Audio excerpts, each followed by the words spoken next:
Bonjour à tous et bienvenue dans le journal d'AC Franchise TV. Au sommaire de cette édition, l'actualité de la franchise avec Selectour et AFAT Voyage, Lizaran et Bureau Vallée. Un zoom sur la boîte à pizza avec le témoignage d'un franchisé.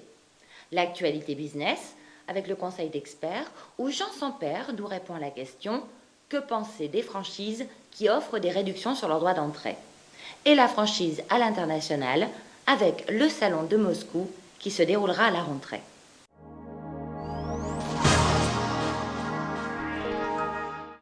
Dans l'actualité de la franchise, sur le marché des agences de voyage, Selectour et AFAT Voyage ont signé un accord de fusion qui sera effectif au 1er janvier 2010 sous la forme d'une coopérative. Ils deviennent ainsi le premier réseau français du secteur avec 1170 points de vente, 4000 experts en tourisme et une présence sur 98 départements. Avec un chiffre d'affaires estimé à 2,8 milliards d'euros, ce nouveau réseau va se doter d'une stratégie marketing dynamique basée sur la création d'une marque principale qui n'est pas encore connue. Un nouveau magasin Bureau Vallée, l'enseigne de vente de fournitures de bureau à prix discount, vient de voir le jour à Port-Marly, une petite ville dans le sud-ouest de la région parisienne. Bureau Vallée maintient sa vitesse de développement et a contribué avec ses équipes à l'ouverture de 25 magasins en franchise sur l'année. Bureau Vallée organise des réunions d'information les 25 juin et 2 juillet pour découvrir tous les aspects fondamentaux de son réseau de franchise. Pour en savoir plus, consultez la fiche Bureau Vallée sur acfranchise.com.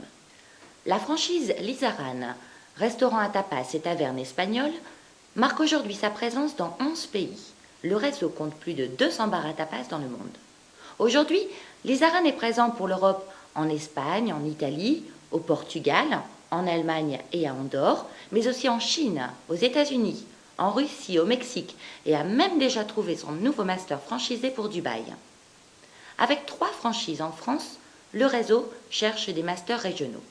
Si vous êtes entrepreneur ou un groupement d'entreprises spécialisé dans le secteur de l'hôtellerie, de la restauration par exemple, vous pourriez être séduit par ce concept.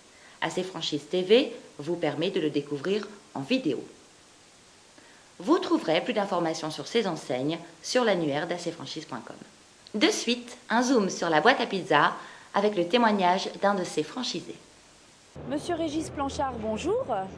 Vous êtes master franchisé Belgique pour la boîte à pizza, mais également multifranchisé pour la France. Oui. Pouvez-vous m'expliquer pourquoi vous avez décidé de rejoindre en 91 le réseau La Boîte à Pizza? En 91, s'est posé à moi un problème de reconversion, puisque je suis initialement issu du BTP, export, et que de retour dans ma bonne ville d'Orléans, se posait la question de ma réintégration sociale dans mon univers initial. Donc j'ai étudié pas mal de dossiers, je suis tombé par hasard sur une revue où la boîte à pizza avait communiqué, en précisant bien sûr en détail un petit peu les charges et les profits. Ça m'a donné l'envie effectivement d'aller voir un peu plus loin et de me rendre effectivement à un rendez-vous boîte à pizza à Bordeaux à l'époque. Vous avez donc aujourd'hui 5 unités en franchise en France. Comment se passe votre activité?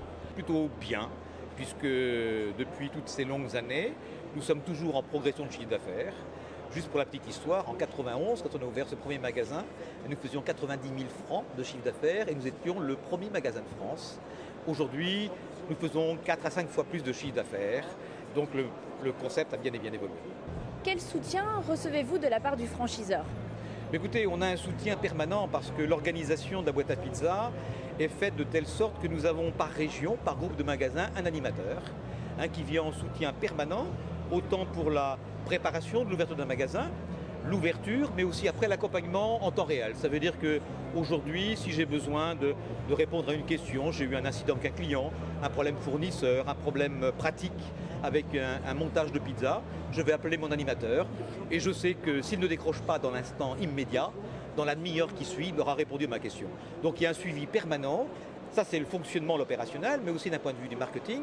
Je dirais qu'il y a des questionnements qui se posent en permanence aux franchisés. Les réponses viennent très très vite. Je dirais que le soutien est très très proche. Si c'était à refaire, qu'est-ce que vous changeriez? Est-ce que vous re-signerez?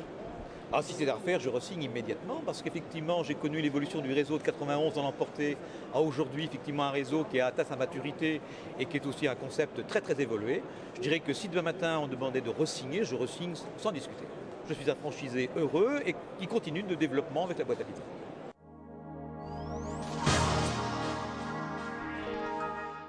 Dans l'actualité business, cette semaine, notre rubrique Conseil d'experts laisse place à Jean Sampère qui nous en dit plus sur les franchises qui offrent des réductions sur leurs droits d'entrée. Que penser d'un franchiseur qui accorde 50% de réduction sur les droits d'entrée à certains franchisés? On pourrait penser que c'est une bonne nouvelle, en fait, non. D'abord, c'est injuste. C'est injuste parce que comment faire confiance à un franchiseur qui fait des prix à la tête du client? Et puis, fera-t-il la même chose pour les marges qu'il prend sur les produits qu'il vend aux franchisés, sur les services, sur les royalties qu'il va ensuite facturer? Les franchiseurs qui font ce genre de cadeaux sont dangereux pour eux et pour les franchisés. Voyons pourquoi. Rappelons-nous pourquoi on paye un droit d'entrée. D'abord, pour le droit d'utiliser la marque, le concept, le savoir-faire. C'est important pour le franchisé, mais c'est aussi pour le franchiseur quelque chose d'essentiel, car cela lui permet de rentabiliser les investissements qu'il a dû concéder pour mettre au point le concept. Deuxièmement, le droit de s'installer, parfois en exclusivité dans une ville, l'aide à la recherche, à la sélection du local, l'aide pour monter le plan de financement et éventuellement le dossier de prêt bancaire, la formation et l'assistance pour l'ouverture, l'aide pour aménager la boutique, faire les aménagements, une assistance renforcée pour permettre le démarrage dans le premier mois, etc. Donc le droit d'entrée sert à financer beaucoup de services rendus par le franchiseur aux franchisés. Et puis il ne faut pas oublier qu'il y a le coût du recrutement. Le coût du recrutement qui est important, c'est le coût de la publicité dans les magazines, c'est le coût de la publicité sur les sites internet, dans les salons spécialisés en franchise, c'est le coût du personnel pour sélectionner les franchisés, pour leur expliquer le fonctionnement de la franchise, ses avantages, bref, pour faire ce qu'on appelle le recrutement. Alors, les experts en franchise constatent généralement que le droit d'entrée facturé par le franchiseur au franchisé ne couvre que 65%, oui, les 2/3, du prix de revient réel d'acquisition d'un nouveau franchisé. En d'autres termes, le franchiseur vous facture 10 000 euros, par exemple, et cela lui coûte 15 000 euros. Cela veut dire qu'il perd 5 000 euros de trésorerie à chaque fois qu'il recrute un franchisé. C'est à ça que sert évidemment le fonds de roulement. Néanmoins, que se passe-t-il si le droit d'entrée est diminué de moitié?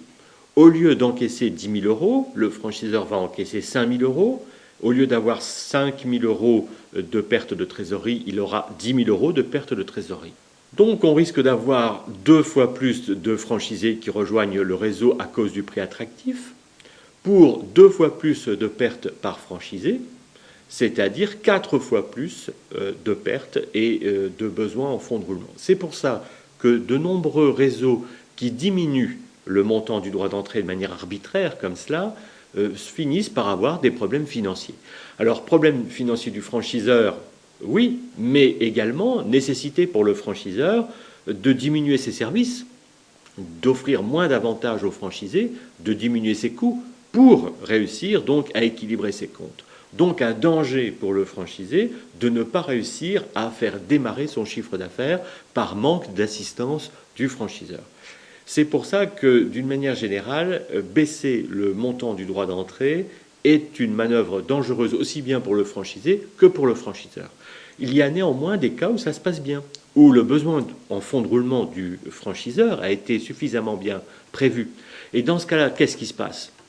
Eh bien, le franchisé qui a bénéficié de la réduction de droit d'entrée est certes bénéficiaire, mais qui a payé pour ce nouveau franchisé? Eh bien les autres. Les franchisés existants dans le réseau se retrouvent en train de financer la croissance du réseau par leurs royalties. Autrement dit, il y a une injustice dans ce cas-là de traitement entre les anciens franchisés et les nouveaux. Ce sont les anciens franchisés qui payent le développement et l'arrivée des nouveaux. De suite, la franchise à l'international avec le salon de Moscou qui se déroulera cette année du 22 au 24 septembre. L'événement important à noter dans vos agendas est le Salon international de la franchise by Brand.